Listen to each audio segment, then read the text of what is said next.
Today, I want to show you more about the business school, together with our Dean, Andy Rose. Hi, Andy. Hello, how are you doing? I'm good, how are you doing? Great. What are you Just up to? finishing my traditional morning latte from Tomorrow Coffee. Oh, awesome. You may not know this, but Tomorrow Coffee is actually founded not just by an alum of NUS Business School, but by a current MBA student. Oh, wow. One of our most entrepreneurial graduates, or soon-to-be graduates, and somebody I'm intensely proud of. But That's I'm awesome. finished. What are we up to today? So we thought we'd walk through the Hans Wiesn Memorial Library. We're on the 4th floor right now, which is mostly dedicated to our MSc students. They come in every year and they leave their handprints with their names so that they're memorialized forever.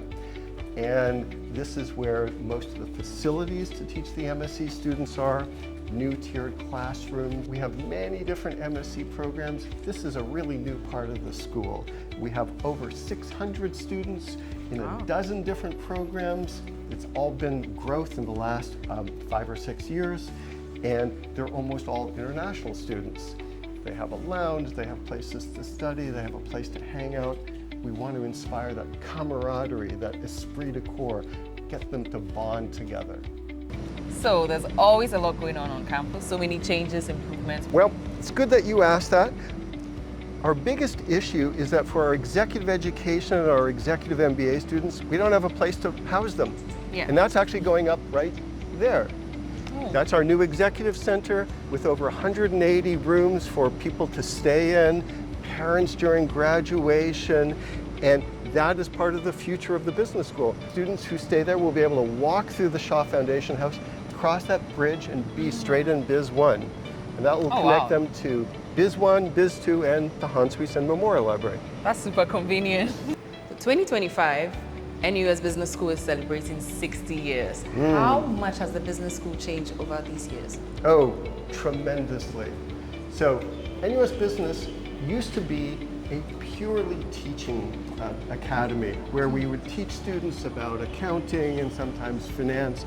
Now we have a much broader based curriculum. And more importantly, we're part of a research university where we focus on the production and dissemination of research. Now, the key thing that drives the reputation of a university in any unit of it is research. We want to be not the best school in Asia, but one of the best schools in the entire world, and that's driven by research. And that's the biggest single change that's happened to NUS Business School over the last 25, 30 years. Yeah, so this is easily one of my favorite places in the business school. Good. Love all the banners, everything. What's the inspiration behind it? Well, part of the point was to give a sense of community. So if you look at the banners, you'll see all segments of the community. Right over there, we have a student, a vice dean, a janitor, an alum, another alum, and a distinguished professor, all in a row.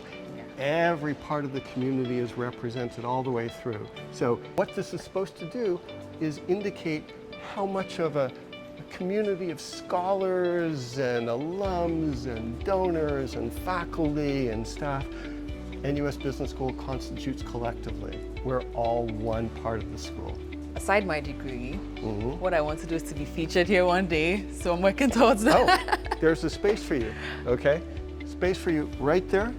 But if you don't like that one, there's another one right there, and there's another one right there. There's space for everyone. Over the 60 years, there have been so many students passing through the school. What would you say an alum should be most proud of? Well, you're right. There have been many, many alums, over 45,000, each of which we hope arrives back and joins us in our 60th anniversary celebrations. But what they should be proudest now of is the fact that so many of our departments and programs are ranked in the top 10, not in Asia, but worldwide. Many of them are celebrated here in the atrium. So for instance, the NUS MBA program is first in Asia, but the NUS Masters in Business Analytics, you can see their banner over there, is 10th in the entire world. Same thing for the Department of Marketing, Department of Management. We've done well, we're going to do better still in the future. So in our view, I can see the 60th anniversary logo and an interesting phrase in it, shaping the next. What does that mean? So we want to shape the future of business education and business research. And a big part of that is lifelong learning. And we're committed to teaching students throughout their entire lifespans. In fact, we've just developed a new program aimed at students who have never taken business before and want to start in their 40s, 50s, and 60s. So we really believe in lifelong learning. That's amazing. To cover people from every age range is just an amazing idea. Absolutely. Considering we are celebrating such a huge milestone next year, what events and activities should we look forward to? So there are going to be over a dozen. There's at least one every month, but the three biggest ones are probably the BizAd charity run in January, homecoming for all of our alums, that's in May, and our big gala dinner to finish off the year in December. But there are many, many other things as well. Those all sound really fun, and I'm looking forward to meeting the alumni and also celebrating with the current students. We're going to welcome everyone, our current students and our alum, as well as many, many movers and shakers in the Singaporean industry. Awesome. Amazing.